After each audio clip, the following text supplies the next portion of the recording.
வணக்கம் நேயர்களே, நான் டேவிட் பேசுகிறேன். இன்றைக்கி ஒரு அற்புதமான மூலிகை பற்றி பார்க்க போகிறோம். என்னென்னா, நம்மளுக்கு இன்றைக்கி கிட்னி ஃபெயிலியர் ஆகிடுச்சு. எனக்கு கிட்னி எனக்கு வீங்கிருச்சு, குணப்படுத்தவே முடியாது, கிட்னி மாற்றியே ஆகணும் அப்படின்றாங்க இல்லையா?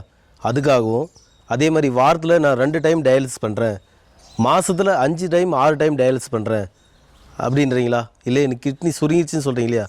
இதுக்கு நீங்கள் கவலைப்பட வேண்டியதே இல்லை. ஒரு அற்புதமான மூலிகை பற்றி சொல்கிறேன், அதெல்லாம் நோட் பண்ணிக்கோங்க. உங்களுக்கு இந்த பூனை மீசை அப்படின்னு சொல்கிறேன் இல்லையா, அது ஒரு கைப்பிடி எடுத்துக்கோங்க. விஷ நாராயணன் சொல்கிறேன் இல்லையா, அது ஒரு கைப்பிடி எடுங்க. சிறுகன் பிள்ளை அப்படின்னு சொல்கிறேன் இல்லையா, அது ஒரு கைப்பிடி எடுத்துக்கோங்க. அப்புறம் மூக்கரட்டுன்னு சொல்கிறேன் இல்லையா, அது ஒரு கைப்பிடி எடுங்க. நம்மளுக்கு தெரிஞ்சது எல்லாமே ஆன நெரிஞ்சல் அப்படின்ற, உங்களுக்கு எல்லாருக்குமே இந்த செப்பல் நெரிஞ்சல், ஆன நெரிஞ்சல், அது மாதிரி நெரிஞ்சு முள் இருக்கு இல்லையா, அந்த முள்ளை மட்டும் எடுத்துக்கோங்க. இதெல்லாம் எடுத்து கூட துத்தி இலை, எல்லாருக்குமே தெரிஞ்ச விஷயம். அந்த துத்தி வேர் இருக்கு இல்லைங்களா, அந்த துத்தி வேர் எடுங்க. இதெல்லாம் எடுத்து நல்லா ஒரு 1/2 லிட்டர் தண்ணி எடுங்க. அந்த 1/2 லிட்டர் தண்ணியில் இதெல்லாம் போட்டு நல்லா கொதிக்க விடுங்க. கொதிக்க விட்டு ஒரு 200 ml வர்ற மாதிரி எடுத்துக்கோங்க. காலையில் வெறும் வயிற்றில் ஒரு 7 நாளைக்கு எடுத்தீங்கன்னு வச்சுக்கோங்களேன், அந்த கிட்னி சார்ந்த பிரச்சனைலேருந்து நீங்கள் முழுசாக வெளியே வரலாம்.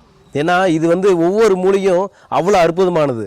உங்களுக்கு துத்தி இலை பற்றி தெரியும், விசர நாராயணன் என்ன வேலை செய்யுதுன்னு தெரியும், சரிங்களா? இந்த மாதிரி அதே மாதிரி மூக்கரட்டை மெயினான விஷயம். அந்த காலத்தில் பாட்டிமார்களுக்கு காட்டுக்கு போனால் மூக்கரட்டை கீரை பிடிக்கிட்டு வந்து நம்மளுக்கு பொரியலாவோ இல்லை குழம்போ வச்சு கொடுப்பாங்க.